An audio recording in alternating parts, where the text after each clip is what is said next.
कैसे बना यह मुझे बताइए।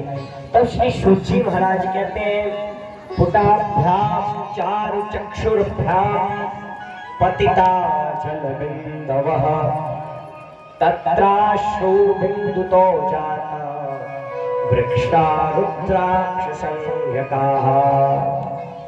एक बार महादेव बड़े दुखी हुए,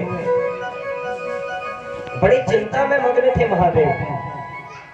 जब महादेव को बड़ी चिंता हुई तो महादेव एक दिन, महादेव का मन बड़ा उदास था, मन बड़ा क्षुब्ध था। उस समय जब बड़े दुखी मन से महादेव ने अपने नेत्र खोले तो महादेव ने जब अपने नेत्र खोले शंकर भगवान ने, तो वह नेत्र खोलते ही जल की दो बूंद गिर गई, महादेव की आंखों से आंसू गिर गए। इसलिए रुद्रस्य अक्षः पतितः जलम इति रुद्राक्षम। रुद्राक्ष क्यों कहते हैं? रुद्र की रुद्राक्ष, रुद्र अक्ष यानी कि अक्ष कहते हैं आंख को। रुद्र की आंख से जो जल गिरा और वह जल जब पृथ्वी पर गिरा तो वह एक दिव्य पेड़ के रूप में बन गया, जो उससे फल हुआ वही रुद्राक्ष कहलाया। बोली शंकर भगवान की जय। रुद्र की आंख से गिरा हुआ जल जब धरती पर गिरा, जो उसमें से बीज उत्पन्न हुआ वही रुद्राक्ष है। भक्तों पर अनुग्रह करने के लिए भगवान महादेव ने अपनी आंखों से अश्रुधार बहाई और यह रुद्राक्ष जब प्रकट हुआ तो सभी को उन्होंने रुद्राक्ष बांट दिया। कह रहे जो रुद्राक्ष आंवले के फल के बराबर हो वह रुद्राक्ष श्रेष्ठ है। रुद्राक्ष कितना बड़ा होना चाहिए? बोले आंवले के दाने के बराबर जो रुद्राक्ष है वह श्रेष्ठ रुद्राक्ष है। और बेर के फल के बराबर थोड़ा उससे बड़ा वह क्या है? वह थोड़ा सा मध्यम प्रकार का है। और अनेक प्रकार के फिर रुद्राक्ष बताए और बोले जैसे जैसे रुद्राक्ष जितना जितना छोटा होता है वैसे वैसे वो अधिक फल देने वाला होता है। और कहा कि एक छोटे रुद्राक्ष को विद्वानों ने एक बड़े रुद्राक्ष से 10 गुना ज्यादा फल देने वाला कहा है। रुद्राक्ष जितना छोटा होगा उतना अधिक फलदायी होगा। और कहा ऋषियों, जो रुद्राक्ष में कीड़ा लग गया हो, जो खंडित हो गया हो, फूट गया हो, उस रुद्राक्ष को त्याग देना चाहिए। खंडित रुद्राक्ष नहीं पहनना चाहिए। 6 प्रकार के रुद्राक्ष बताए जिसके उभरे हुए दाने हो, जिसमें चिन्ह हो, निशान हो, जो पूरा गोल नहीं हो, इन 6 प्रकार के रुद्राक्षों को त्याग देने का विधान बताया।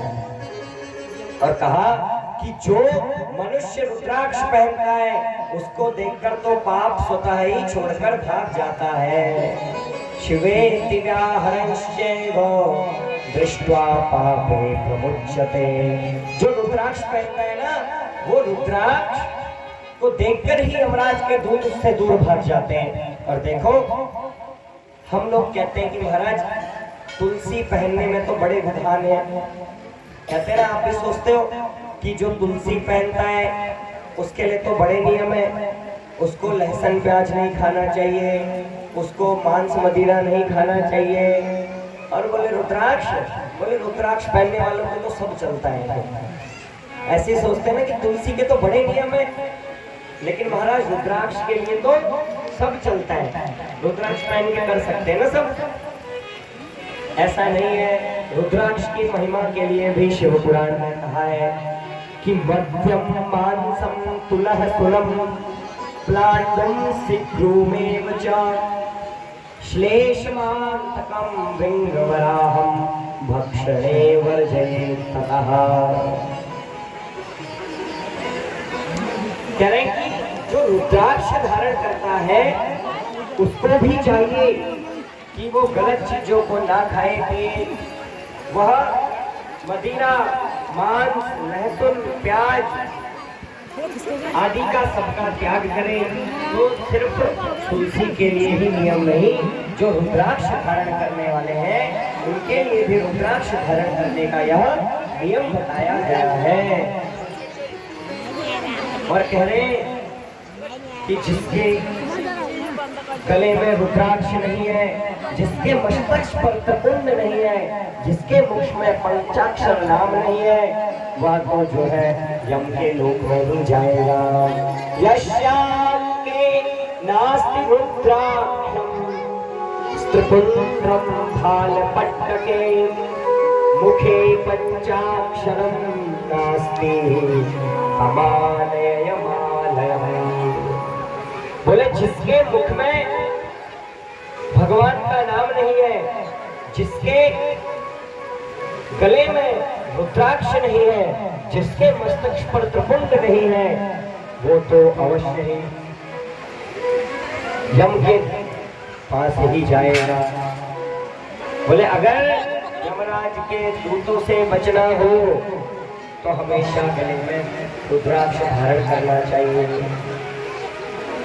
और यह भी देखो विधान बताया कि रुद्राक्ष की माला भी कोई भी धारण कर सकता है, स्त्री हो पुरुष हो, वह सभी रुद्राक्ष की माला धारण करने के अधिकारी हैं। ये शिव पुराण में लिखा है।